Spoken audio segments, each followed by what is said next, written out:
Olá! Conheçam o nosso amigo, Marcelo. Diga oi, Marcelo. Nos últimos dias, devido ao tédio, Marcelo andou pensando como funcionaria o contágio, caso ele fosse exposto a saúde. Pera. Enfim. Foi então que ele começou a imaginar diversas situações, para tentar se adequar a que melhor funcionaria. Será que a máscara faz mesmo a diferença? O distanciamento é mesmo necessário ou não? Calma, Marcelo, eu e meu grupo de física vamos te ajudar. Primeiramente devemos entender que o nosso trabalho foi feito através de um modelo matemático criado no aplicativo Modelos, que permite que o usuário coloque valores pré-definidos para as variáveis provenientes do modelo matemático, que no nosso caso são as gotas de saliva e micropartículas que calculamos, e criamos uma discussão sobre o distanciamento social. Após fazer isso, o usuário pode visualizar os gráficos gerados definindo as variáveis de uso nas linhas horizontal e vertical, como por exemplo a gravidade e a resistência do ar. Vale ressaltar que o nosso modelo, como todo modelo, tem suas restrições. Ele funciona para partículas de espirro grandes, porém pesquisas recentes demonstram que existem algumas partículas de espirro que são muito leves, os chamados aerossóis, e por conta disso elas ficam suspensas por muito tempo no ar, e portanto, têm um comportamento imprevisível. Baseado nos gráficos gerados pelo Modelos, podemos ver que as gotas de saliva podem chegar a mais de 6 metros de altura e mais de meio metro de distância. Já as micropartículas podem chegar até 8 metros de altura e 2 metros de distância. Lembrando que as micropartículas não são os aerossóis, percebemos que os 1,5 metros de distanciamento social propostos pela OMS não são o suficiente. Além desse fato, pesquisas realizadas pelo IMT mostram que as micropartículas de espirros podem chegar até 8 metros de distância. Agora, sabendo disso, vamos conversar com o professor e virologista Marcos Andreneri sobre os dados apresentados por nós através do Modelos. Primeiro, uma breve introdução sobre o que é o distanciamento social. O distanciamento social, ele é o quê? É uma distância segura que se pode ter entre indivíduos. E essa distância, ela é feita para quê? Para que aquela doença não passe para o próximo. Então, por exemplo, a gente falando agora de coronavírus, o distanciamento seguro era ali entre 1,5 m e 2 metros. Então se tinha a ideia de que essa distância era suficiente para que não ocorresse uma infecção de pessoa para pessoa. Esse é o conceito de distanciamento social. Marcos, baseado nos dados apresentados, o que acha que deveria acontecer em relação ao distanciamento social, visto que 1,5 metros não é necessariamente o suficiente? Vamos lá. Baseado no modelo, esse distanciamento social tem que aumentar. É bem perceptível que 1,5 m, 2 metros não é uma distância segura. Então tudo que a gente viu apresentado ali requer o quê? Requer mudança. Mudança em quê? Justamente nessa métrica. Fazer com que esse distanciamento aumente, para aumentar o quê? A eficácia da prevenção. Então toda a base dentro da epidemiologia feita é o quê? Primeiro, a prevenção.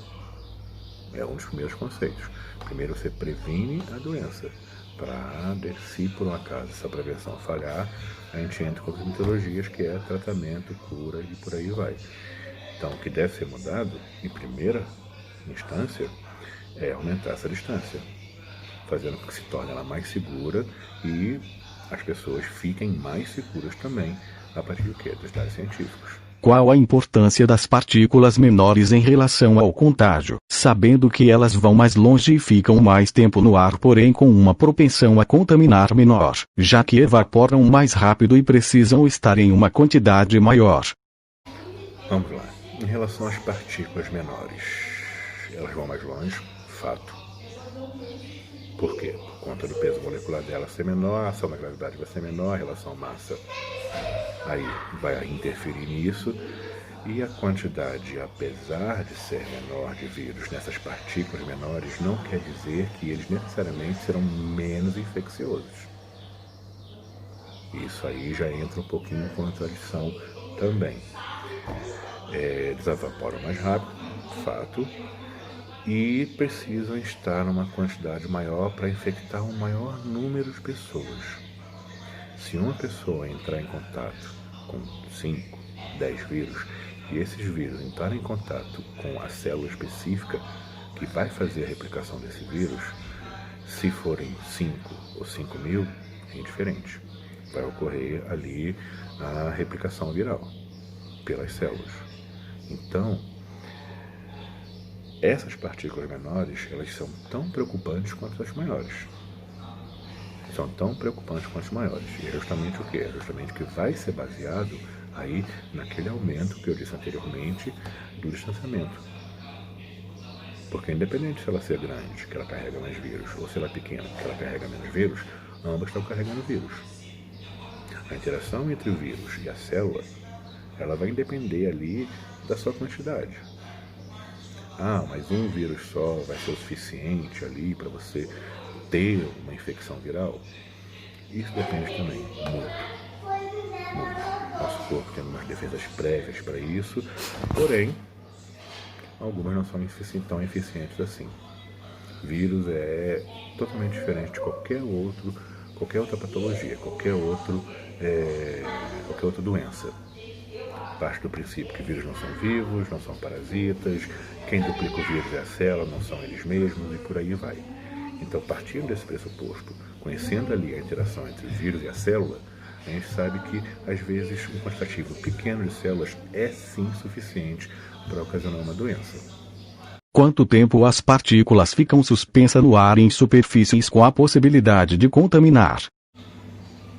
Bom, em relação ao tempo de permanência das partículas em suspensão, vai depender muito, não se tem uma média exata. Vai depender do quê? Da umidade, de como está o clima, vai depender de vários fatores físicos aí que vão proporcionar essas partículas ficarem 8 horas suspensas ou 2, 3 horas apenas.